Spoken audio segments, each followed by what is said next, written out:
Selamat pagi, Shalom, Om Swastiastu, Namo Buddhaya, salam kebajikan untuk kita semua yang hadir pada hari ini dalam rangka kegiatan debat mata kuliah Hukum Administrasi Negara dengan mosi standar sebagai keputusan badan dan atau pejabat pemerintahan. Baiklah, saya Tasya Novita Islitonga selaku moderator akan membacakan pengantar mengenai mosi kita pada hari ini terlebih dahulu. Jenis-jenis perizinan dalam administrasi negara awalnya terdiri dari izin, lisensi, dispensasi, dan konsesi yang terdapat dalam pasal 39 Undang-Undang Nomor 30 Tahun 2014 tentang administrasi negara.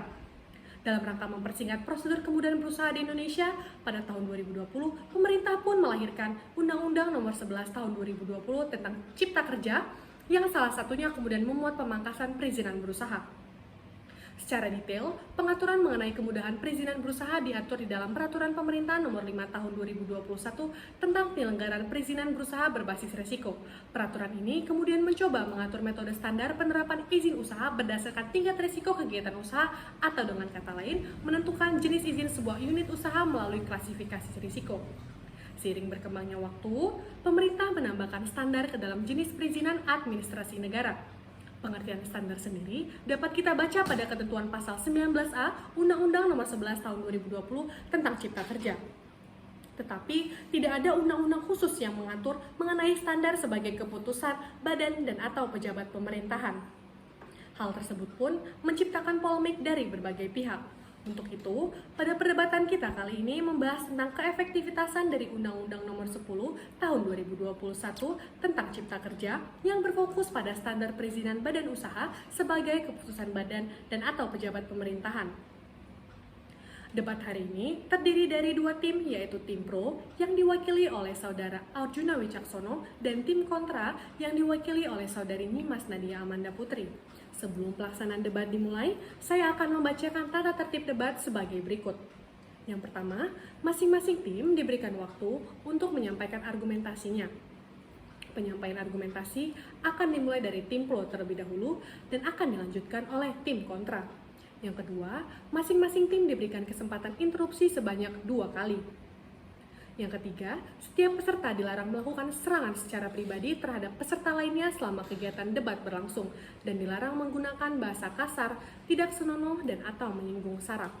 Baiklah, langsung saja saya berikan kesempatan kepada tim pro untuk memaparkan argumennya. Baik, terima kasih moderator. Standarisasi sebagaimana yang telah dijelaskan dalam Undang-Undang Nomor 11 Tahun 2020 tentang Cipta Kerja pada pasal 1 angka 19A. Standar adalah keputusan pejabat pemerintahan yang berwenang atau lembaga yang diakui oleh pemerintah pusat sebagai wujud persetujuan atas pernyataan untuk pemenuhan seluruh persyaratan yang ditetapkan sesuai dengan ketentuan peraturan perundang-undangan. Pada pasal 39 ayat 1 Undang-Undang Nomor 30 Tahun 2014 tentang administrasi pemerintahan menjelaskan bahwa pejabat pemerintahan yang berwenang dapat menerbitkan izin, dispensasi, dan atau konsensi dengan berpedoman pada AUPB dan berdasarkan ketentuan peraturan perundang-undangan kembali kepada pembahasan pada PPRI Nomor 5 Tahun 2021 tentang penyelenggaraan perizinan berusaha berbasis risiko, pada PPRI Nomor 5 Tahun 2021 tentang penyelenggaraan perizinan berusaha, PP Nomor 28 Tahun 2021 tentang penyelenggaraan bidang perindustrian, serta Permen Nomor 9 Tahun 2021 tentang standar kegiatan usaha dan atau perizinan dan atau produk pada penyelenggaraan perizinan berusaha berbasis risiko sektor perindustrian. Perizinan berusaha adalah legalitas yang diberikan kepada pelaku usaha untuk memulai dan menjalankan usaha dan atau kegiatannya. Dengan kegiatan ini untuk meningkatkan pemahaman para pelaku industri agar mengetahui aturan terbaru.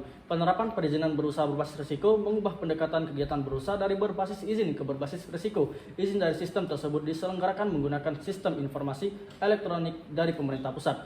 Disebut dengan OSS, yakni Online Single Submission. OSS RBA mengakomodir perizinan di sektor usaha berdasarkan tingkat risiko dan skala kegiatan usaha. Sistem ini mengintegrasikan seluruh layanan perizinan berusaha yang menjadikan kewenangan menteri atau pimpinan lembaga, gubernur dan atau bupati wali kota yang dilakukan secara elektronik. Sistem OSS berbasis risiko bertujuan untuk meningkatkan transparansi, keterbukaan dan keterjaminan dalam mendapatkan izin berusaha bagi para pelaku usaha di Indonesia. Melalui layanan OSS berbasis risiko, para pelaku usaha mikro dan kecil diharapkan akan lebih mudah dalam mendapatkan izin berusaha, terutama dalam mendapatkan nomor induk. Saudara menjelaskan tentang standar berdasarkan pada Undang-Undang Nomor 11 Tahun 2020 tentang Cipta Kerja.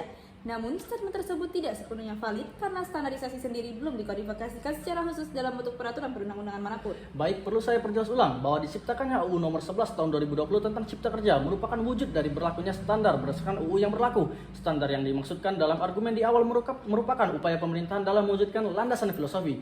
Landasan filosofi yang saya maksud merupakan berdasarkan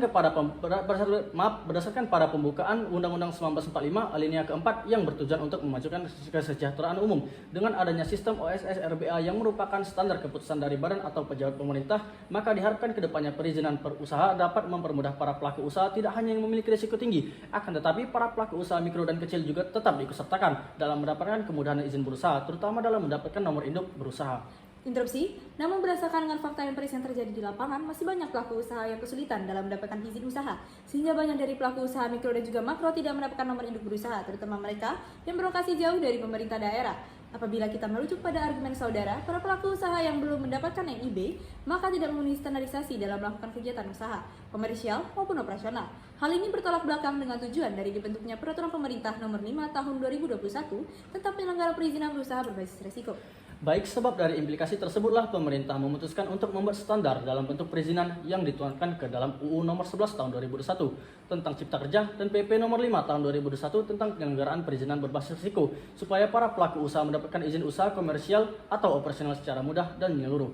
Sehingga tujuan UU Cipta Kerja yakni untuk menciptakan lapangan kerja seluas-luasnya bagi rakyat Indonesia secara merata di seluruh wilayah NKRI dapat terwujud.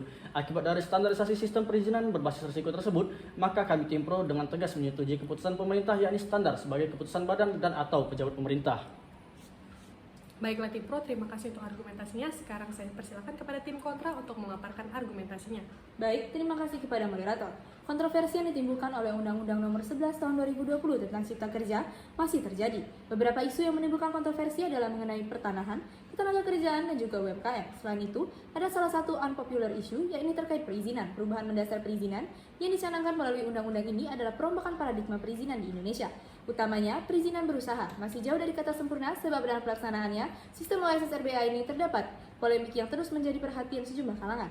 Di sisi pemerintah daerah sebagai implementator PP Nomor 5 2021 dan juga PP Nomor 6 Tahun 2021 juga mengalami berbagai kendala. Beberapa permasalahan dalam pelaksanaan perizinan berusaha berbasis risiko atau OSS RBA ini yang telah diinovasi oleh pemerintah daerah antara lain. Yang pertama, pemerintah daerah akan menghadapi permasalahan terkait penyelarasan peraturan perundang-undangan terkait pelayanan perizinan berusaha di daerah karena terbatasnya waktu yang diberikan kepada daerah untuk menyesuaikan dengan PP Nomor 5 Tahun 2021 dan juga PP Nomor 6 Tahun 2021. Yang kedua, belum adanya kejelasan mengenai alur pengajuan persyaratan dasar perizinan berusaha baik itu untuk syarat kesesuaian pemanfaatan ruang, lingkungan hidup maupun bangunan gedung.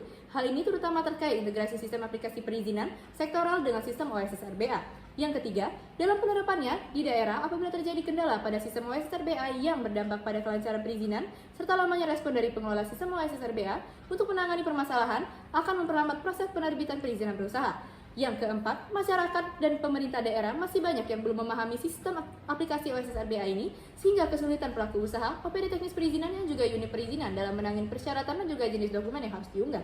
Interupsi, permasalahan tersebut tentunya telah diatasi pemerintah yang mana telah memfasilitasi daerah dalam hal penyesuaian regulasi atau peraturan di daerah terkait dengan pelaksanaan UU Cipta Kerja dan peraturan turunannya melalui coaching klinik serta memfasilitasi perencanaan peraturan daerah di luar program pembentukan peraturan daerah dengan keputusan DPRD dan penambahan perencanaan peraturan kepala daerah atau perkada yang ditetapkan dengan keputusan kepala daerah. Titik permasalahan terberatnya bukan hanya hal itu, tetapi standar ini dikeluarkan tanpa memerlukan keputusan sebagai tindak lanjut, melainkan ketika dianggap berlaku ketika pemohon menyatakan bersedia memenuhi elemen standar.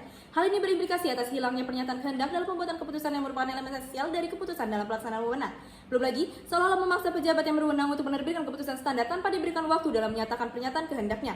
Kekeliruan ini jelas terjadi karena dalam otonomi tidak hanya terjadi perolehan wewenang saja, namun juga pembagian kewenangan pemerintahan. Semestinya, kewenangan pemerintah pusat di ranah pemerintah daerah dalam otonomi daerah hanya sebatas pengawasan saja sesuai dengan asas giant otonomi standar toesik atau tiada otonomi tanpa pengawasan yang dimanifestasikan dalam bentuk executive review yang dewasa ini diwujudkan dengan adanya upaya administratif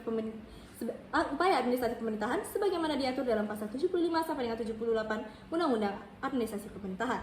Selain itu, mari kita kaji lagi permasalahan lainnya yang kemungkinan akan timbul, yang mana dalam pasal angka 19A tertulis keputusan pejabat pemerintahan yang berwenang untuk pemenuhan seluruh persyaratan yang ditetapkan sesuai dengan ketentuan peraturan perundang-undangan. Terdapat inkonsistensi terhadap pasal 39 Undang-Undang Administrasi Pemerintahan yang menyatakan bahwa standar berlaku pemohon menyatakan komitmen pemenuhan elemen standar, sehingga tidak sejak saat pemohon menyatakan komitmen pemenuhan elemen standar dianggap sudah terbit yang nantinya akan dibuat dalam bentuk sertifikat standar.